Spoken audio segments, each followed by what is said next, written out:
I suspected, but I hoped I was wrong. Susie and I have been married for 7 years and have 2 kids, boys ages 4 and 6. I have a good job in upper management with a tech company. Susie wanted to work, and that was not a problem with me. We had dreams of retiring one day and living the good life. Know what I mean? She worked at a small company in the accounting department. She always left home at the same time as I did in the mornings, and we took turns dropping the boys off at daycare and preschool. We texted during the day, and I usually picked the kids up on my way home in the afternoon. She was always there putting together our supper. We played with the kids, watched a little television, put the kids to bed, then enjoyed our adult time. Usually 3 times during the week and always a couple more times on the weekends. There were never any complaints from either of us. About 3 months ago, a new lady was hired at her company. They became instant friends for some reason, maybe because this woman was married and had 2 boys the same age as our boys. We ended up spending a couple of weekends back and forth at each other's houses for barbecue and play dates with the boys. I was not fond of either of them. The woman smoked and ordered her husband around like she was a queen and he was her slave. Definitely not like a partner in a marriage. The man was such a wimp. When she chastised him about spilling his beer, he drank a lot. He apologized like an abused child. 2 weeks ago, we were at their house. Susie and his wife Anne were in the house preparing us a snack. The kids were all watching the latest Disney movie, and this guy, Paul, and I were sitting on the back deck drinking. I still had my first beer, and he was working on his third. It was obvious he had a few before we arrived. He was slurring his words when he said, "I would never have suspected you. I always thought you were so big and macho. I guess they come in all shapes and sizes." To be honest, I was ready to go 15 minutes after we arrived, but I was putting up with this drunk out on the back deck just to keep him away from the kids. "What are you talking about?" "Being a No one would believe you are one." "What gives you the idea that I am a cold?" I answered. "You let your wife go out every week with Anne. What the hell do you think they are doing? Girl talk until midnight?" "Okay, I need to explain some things. About 2 months ago, Susie had started going out on Wednesday nights with the girls from her work. The first couple of weeks she was home around 8 that night. She said they had dinner and a drink or two. Then she came home at 11:30 one night. After she showered and got in bed, she explained that they had got to talking about a problem at work and time had just slipped away from her. She needed the shower because Anne smoked and she hated that smell in her hair. She was too tired, so we snuggled and went to sleep. Then getting home around midnight had become a regular thing for the last 2 weeks. I love my wife. I trusted her. But I did get suspicious when she was not as amorous the nights she went out with the girls. She always showered with the same explanation that she smelled like smoke. Last Wednesday, I checked her clothes. They did smell like smoke, but I could not find her panties in the hamper. They were hanging on the handrail in the shower. She had washed them. Why? That is why I was so curious about this cuckolding comment. "So you think our wives go out each week and hook up?" "I know they do," he burped loudly. "About a year ago, I saw a hickey on one of Anne's breasts and a bruise on her hip. I knew I had not put them on her, and I confronted her. She admitted one of her black bulls had gotten a little rough with her." "Why are you still with her? You should have divorced her when—" I tried to reply. "The same reason you will still be with Susie when she finally tells you. We live in a no-fault state. If I divorce her or she divorces me, it makes no difference. She gets alimony, child support for 2 kids, the house and I pay for everything. That would put me in a shabby apartment eating cat food. That's why I'm still with her. What about your relationship? Do you still have intimacy with her knowing she's being unfaithful?" "Oh, hell yes. That's part of the deal. I'm with her whenever she wants, even after she's been out. I think she enjoys making me do that." "How can she make you do that?" I asked. "As I said, if I don't do what she wants when she wants it, she will divorce me. Cat food, remember?" "So how often does she go out?" I asked. "A couple times a week. Susie only goes out with her once a week, and the other nights we are home together. I replied. That will change. She'll start going to parties. At first, she will say it is a baby shower or a wedding shower. She'll give you a good excuse for being gone until 2 or 3 in the morning, then she'll have a headache or her period or just be so tired for a couple of days. Wait and see. The girls came out on the deck about that time, so nothing more was said.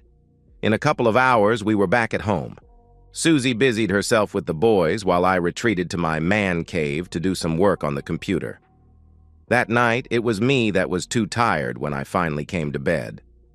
I am not a wait-and-see type of guy, as Paul had suggested. Wednesday came and I got a text that Susie and the girls were going out and she may be late getting home. I fed the boys and got them in bed after some boring television. I completed my work in my man cave and then sat my ass in the living room to wait for Susie. It was 12:15 a.m. when I heard her key in the door. As she entered the room, I flipped the light on and she almost jumped out of her skin. Damn, Jack, you scared me. What are you doing up at this hour? Waiting for you to get home from the Mandingo Club. Were you able to hook up with a black bull? I asked. Jack, what are you insinuating? That I am cheating on you? We had dinner then got to talking. Don't even start lying, you know what I do for a living. I know where you were and what you were doing. Technology is amazing. It was then that she smiled, that wicked, evil smile. I knew what was coming. So what? There is nothing you can do about it. If I want to have every black banana in the city, you'll just have to put up with it. This is a no-fault state. Divorce me and I'll get alimony and child support for 2 kids. You'll pay the house note and the kids' tuition. You might get to see your boys once a month if you are lucky. I'll move one of my bulls in here to help with the kids and there is not a damn thing you can do about it. You'll be living in a shitty little apartment and eating tuna fish out of a can, so just get over it. Anyway, this is probably just a passing fantasy with me. Maybe a year, maybe 2 or 3, and I'll be over my fascination with big black bananas. Then we can get back to the lives we have planned. Now I'm going to take a shower and get ready for bed. You better be there when I get there. You know how I like you to spoon with me at night. That little speech was rehearsed. I am betting it was prepared for her by Anne. I got up and cut the light off, then walked up the stairs. She did not try to kiss or hug me. In bed that night, I did spoon with her. No sloppy seconds or black cream pies. The next morning, things went back to normal. I did not want to upset the boys any more than they were going to be in a few weeks. Before she left for work, Susie told me there was going to be a baby shower Saturday night, and she was going with Anne. I grinned and looked at her. You never were a good liar, Susie. If I have to accept you having with a bunch of blacks, you should at least tell me the truth about where you are going. One of Anne's black friends is having a party and I'm invited. I'll be home around 3 a.m. or so, she replied. See, that was not so hard, was it? I answered. Jack, I love you, I always will. This is just something, you know, a fantasy. Nothing more. Susie, I have had plenty of fantasies over the past years, but I never acted on them. No, this is cheating. Not only on me and our marriage vows, but the boys also. I have to put up with it because of the laws in this state, but it is cheating, I replied. I think you better change your attitude. Things can get a lot worse for you, she replied. I'm trying. I just need some time. This is all just so different for me, but I'm getting there little by little, I answered. See you later. She left smiling. She thinks I am on my way to becoming her cuckold. She could not be more wrong. I took off early and went by her favorite lingerie store in the mall. When she got home, I treated her like a queen. I ran her a bubble bath, then laid the new lingerie on the bed. She was excited. I made a big production of helping her dress and then having her walk around the room posing like a runway model. I told her how much I loved her and that we could work this out. She attacked me, smothering me with kisses, then giving me a great BJ. After I came the 4th time that night, we called it quits. I think I have enough of her recording that I can edit it down to maybe 20 minutes with just her. My face will be blurred out. On Saturday night, I watched her dress for the party. She is going to be a big hit, that's for sure. I recorded her getting dressed. I think I will be able to use that also. She air-kissed me when she heard Anne blow the horn. "Don't wait up," she shouted as she walked excitedly out the door. The boys were already in bed, so I went directly to the man cave. I have a lot of work to do. It was almost 5 a.m. when I heard her stumbling up the stairs. "Jack, come help me, please." "Sure, baby. Rough night?" I replied. Anne and I were the only girls at the party. There were 8 bulls. "Susie, hold your voice down or you'll wake the boys," I replied. She is obliviously drunk, but I suspect she is high on something like Molly, ecstasy. I can't get her to shut up. I finally got her upstairs and undressed. That's when I noticed the hickeys. She had them on both sides of her neck and on the top of her breasts. She saw me looking at them. "They marked me so that you would know what I had been doing. I told them you already knew, but they marked me anyway. Look what they did," she answered. She dropped her skirt to the floor, and I saw what she was talking about.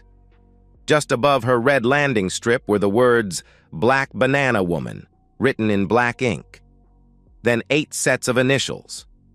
She turned, and I saw, "Jamal was here," written on her back with an arrow pointing to her hole. It's kind of exciting, don't you think? Again, I did not answer. "Where are your bra and panties?" I asked. "They were taken as trophies," she answered. I made her sit there until I decided that everything that was going to drain out of her was out before I helped her into the shower. I was afraid she would fall, so I slipped out of my boxers and got in with her. I washed her and used the handheld shower to douche both her front and back. I guess the water hitting that swollen front got her going again.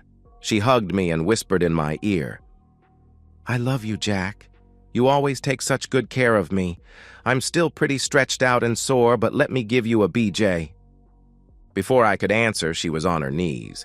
She gives a great BJ. I'm going to miss that. When we were finished, I patted her dry and got her in bed. I let her sleep through breakfast with the boys. I made pancakes and told them Mommy was sick. It was 2 p.m. before she stumbled into the kitchen. She was hungry, so I made her some pancakes. She ate and drank a glass of orange juice, listened to the boys for about 10 minutes, then said she was going back to bed. That was fine with me. While the boys watched a movie, I retreated to my cave and made final arrangements with Mr. Mugabe. He had won the bidding. Do you know that over 250,000 girls and women go missing each year in the United States alone? I also bet that you do not know that there are 6 countries in Africa that allow slavery and have active slave markets. The Democratic Republic of Congo is one of those countries. It also happens to have the world's largest supply of cobalt, which is used in those electric cars everyone thinks is the future of transportation. Some Africans have made millions of dollars using slave labor to supply that cobalt. You won't hear about that at any clean air protest. At my job, I spend a lot of time tracking cyber criminals on the dark web. It was there that I had offered Susie. There was a picture of her with this description under it. She is a 26-year-old, natural red-haired beauty. She stands 5'7" tall and weighs 115 pounds. She has 34C breasts with hardly any sag. Her eyes are green, and her skin is a brilliant ivory color, typical of natural redheads. She enjoys intimacy of all types and is addicted to big black bananas. Bidding starts at $50,000. I also attached the video. I closed the bidding when it reached $115,000 and contacted her new owner. After a few emails, I told him I would accept $100,000 if he would provide me with certain things. He agreed. Susie did not go to work Monday. I imagined she stayed in bed again all day. She did have dinner ready when the boys and I got home. Tuesday was a normal day as she went to work. Wednesday around noon, I got a text that she was going out with Anne after work. I guess she is feeling better. She was home just before midnight, showered, and came to bed. I did not ask. Thursday night, after the boys were in bed, I invited her into my man cave for a talk. "Susie, I've been thinking a lot about this new lifestyle of yours, or ours, I guess. I think I am ready to join you." She is grinning like the cat who ate the canary. "Thank you. You will be so happy. We'll take it slow at first. I won't rush you into anything you can't easily accept. But soon you'll find out, just like Paul did, that it can be so rewarding for you also. She is starting to get too far ahead. Baby, I want us to take a vacation. Get away from town for a few days. I think I would be more at ease away from anyone we know for my first time.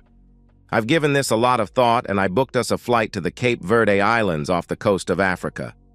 You can lay on the beach during the day and I'll watch you flirt with all the Africans. Then at night we'll go to a club where I can watch as you dance with different black men. When you have decided which one you want to be intimate with, you invite him back to our room, explaining to him that I like to watch. I'll do it any way you want, like standing in a corner watching or sitting naked in a chair while you are intimate with him. After he leaves, I'll eat you to an orgasm. She jumped out of her chair and sat in my lap, kissing and thanking me. She promised to be an understanding and gentle mistress, not as overbearing as Anne is with Paul. She promised that she would always see to my needs. Whatever the hell she meant by that, I have no idea. She was so glad I had finally accepted my situation. She even mentioned how happy that bitch Anne would be for us. Susie told me that there was another party this Saturday night, but she was not going. She would be too busy shopping, packing, and making arrangements for the boys since we were leaving Sunday evening. She actually said she did not want to be sore for the trip. Tuesday, we were in a 4-star hotel in the capital city of Praia. The beach is beautiful, and there were plenty of black bulls working at the hotel or walking around in the streets to keep my wife interested. Susie seemed very happy, and when I suggested we make love before going down to supper, she was all for it. I found her to be dripping wet. I showered first, then dressed, and told Susie I would meet her in the restaurant in an hour, as she wanted to take a bubble bath before she dressed. No problem, I had some things to go over with Mr. Mugabe. I found him waiting in the restaurant sipping a drink. He was just as I envisioned him. He is 40 years old and stands about 6 foot 4 inches, weighing around 240 with a shaved head. He stood as I approached and we shook hands. The 2 men with him were introduced as his personal security.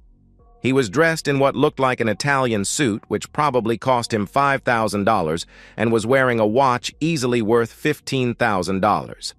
When we sat, he smiled and said he had wired the money this afternoon when he received the pictures of us checking into the hotel. I told him I had gotten a notification from my bank that they had received the money. He suggested a scenario for this evening that I agreed with. I was just finishing my drink when Susie walked into the restaurant. She looked amazing. "Introduce me to your friends," she told me as she smiled at Mr. Mugabe. He had stood as she approached the table and he took her hand. "I am Winston Mugabe. These 2 are part of my security team." He pulled her chair out and she sat down. "Jack told me his wife would be joining him for supper, but I had no idea you would be such a lovely creature. You are absolutely the most stunning woman I have seen since arriving here." Susie's eyes have not left his. "Why, thank you, Mr. Mugabe. Are you here in the islands on vacation like us?" she asked. "Both business and pleasure. I arrived on my yacht 2 days ago and completed my business this afternoon. I decided to delay my return for a couple of days. Now that I have met you, I am glad I did." "I am sorry. I do not mean to interrupt your supper," he answered. He started to stand when she put her hand on his. "No, don't go. Stay and have supper with us. We can talk and you can tell me all about Africa." He sat back down, raised his hand, and snapped his fingers. 2 waiters ran to the table. "I'll join you, but it is my treat." He ordered something in his native language and then dismissed the waiters. Susie was enraptured listening to him talk about his tribe and how he was the oldest prince in line for the throne. He had been educated in England and now ran their cobalt mines. Dinner came, and it was some fish I did not recognize. We were finishing when we heard the band start up in the club. He invited us to join him, and he took Susie's hand and led her across the lobby into the club. I slowly followed. We found a table, and he immediately ordered a round of drinks. It was not long until he asked her to dance. I may as well have been one of the chairs because Susie never looked at me. She molded herself to him on the dance floor. They had danced for about 15 minutes. When they were back at the table, he said he needed to make a phone call and walked into the lobby. That's when Susie started talking. "This guy is perfect. He is rich, well-educated, and hung like a horse. You are going to enjoy watching me. I will go wild when that black snake worms its way into my womb. When he gets back, I'm going to invite him up to our room. I'll tell him you like to watch, so be on your best behavior. Jack, if you mess this up for me, I'll ask him to have his bodyguards rough you up, understand?" "I understand I won't be a problem," I replied. This woman has gone from threatening to ruin me financially to threatening to physically harm me. I assured her I would play my part. In the years we had been together, I had never heard Susie talk like that. He walked back to the table and sat down. "A problem?" she asked. "No, nothing like that. Just something I needed to handle back home before it gets too late," he replied. "Why don't we take this party to our room? My woman can be direct." He looked into her eyes and he asked about me. "He won't bother us, he likes to watch," she answered. "Mugabe knows the true reason why she is here." "That's totally fine with me, but I would like our first time to be special. Just you and me, if that is all right with you. I'll extend my stay and we'll have plenty of time to play games over the next few days. How about tonight we go back to my yacht and spend some time getting to know one another?" he asked. Susie never looked at me or asked for my approval or permission. "I'd love that," was her answer.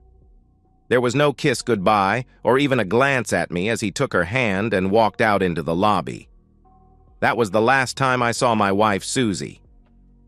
After they left, I finished my drink as I watched people on the dance floor, mostly elegantly dressed black men dancing with white tourists.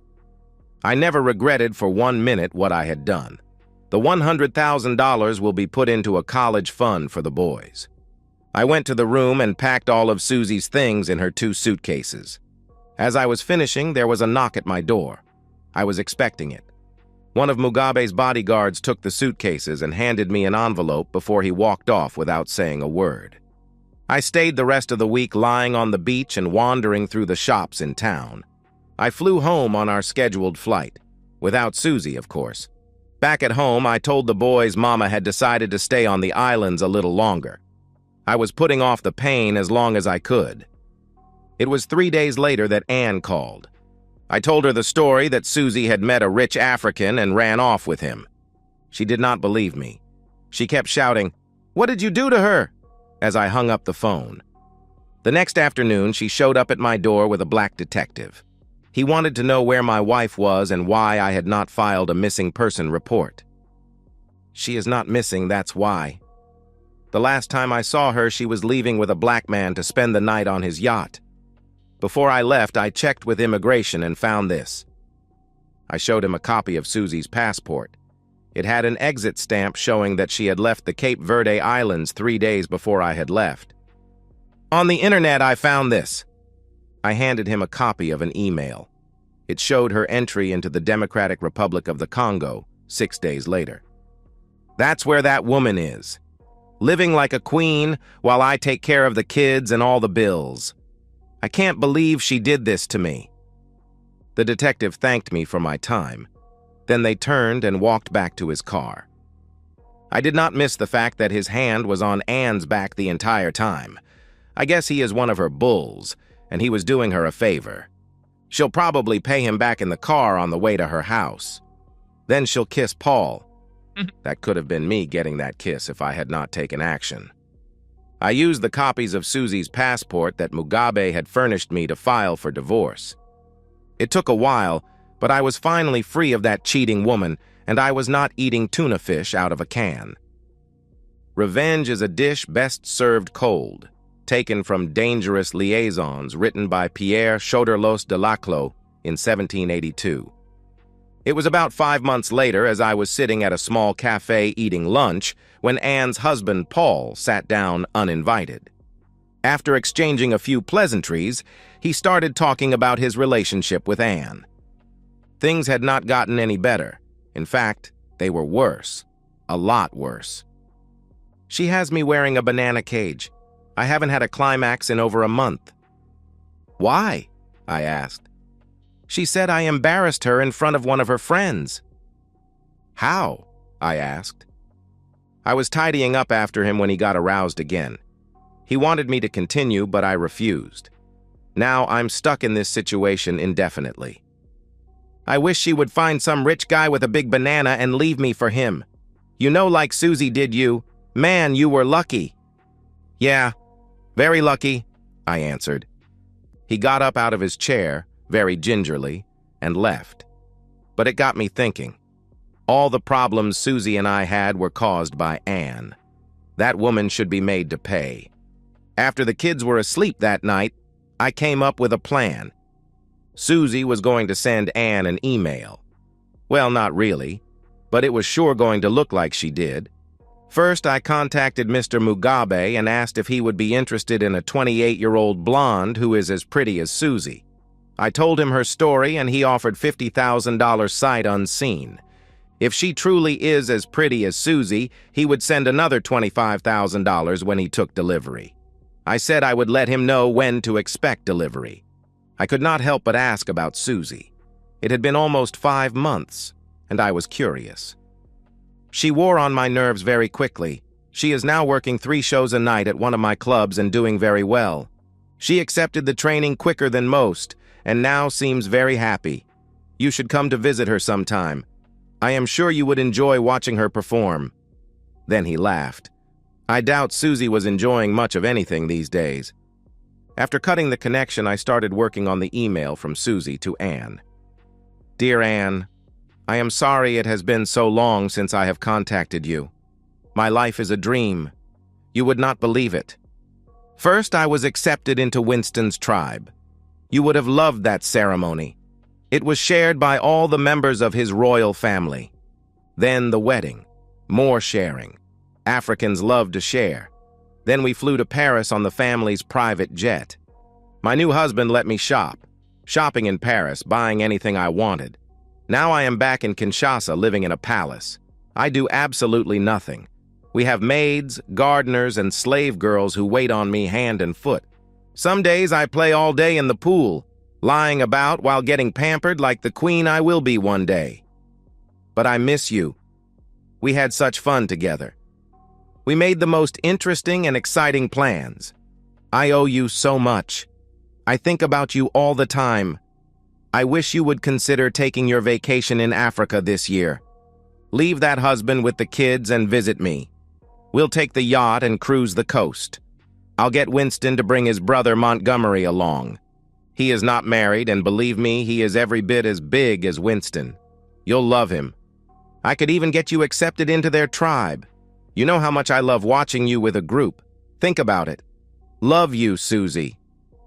I sent that, and within an hour I got a reply. Dear Susie, so glad to hear from you. Your life sounds so exciting. I am so happy for you and appreciate that you credited me with getting you away from the boring life you had here. Mine is about the same as it was when you were here. I still go out on Wednesday nights and party most weekends, so I won't go into it. You know the drill. Oh, one thing is different. I have Paul in a banana cage. After I had Jamal slapped him around, he did it, but for embarrassing me, I put him in the cage. It has been over a month now. He cries and begs me to take it off. I like your idea of a vacation. We had planned on taking the kids to Disney World next month. I could let Paul do that trip, and I could go see you. But like always, it is about the money. We cannot afford the ticket to Africa and the tickets to Orlando right now. It took us 2 years to save for the trip to Disney. But Monty sounds interesting. Keep in touch, Anna. Not to sound too anxious, I waited 2 days before responding. Dear Anne, sorry it took so long to write you back. We went on a visit to the mines. We flew in helicopters over the jungle and through the mountains. Africa is so beautiful. There we stayed in our home, away from home. It is another mansion complete with everything a girl needs to be happy, meaning lots of young male and female slaves to do her bidding. Don't worry about the money. Tell me the date you can come and the date you have to return, and I'll have it all arranged for you. Bring summer clothes and bikinis. Love you, Susie." The reply with the dates was almost immediate. An hour later, I had made all the flight arrangements for Mrs. Ann Jones to fly to Kinshasa in the DRC. It was a round-trip ticket, but she would only use half of it. She was never coming home. Mr. Mugabe was pleased with Ann and sent me another $25,000. The day before she was scheduled to come home, I sent Paul an email from Ann's email account telling him she had met someone and was staying in Africa. Short and sweet. It was about 2 weeks later, as I sat having lunch, that Paul again sat down across from me. Uninvited, of course. "I want to thank you." "For what?" I asked. "I don't know how you did it, but I just came from my attorney and he said I should not have any problems divorcing that Ann." "What happened?" I asked. "No, I am not going to play this game with you. Again, thank you." He got up and left the restaurant. I did notice he was moving normally again. There are always options. And that's the end of today's story. If you enjoyed it, please give this video a thumbs up and drop a comment below. Your support helps the algorithm push my content further. If you're new to the channel, don't forget to hit that subscribe button. It really helps me keep creating more stories for you. Thanks for watching, and I'll see you in the next one.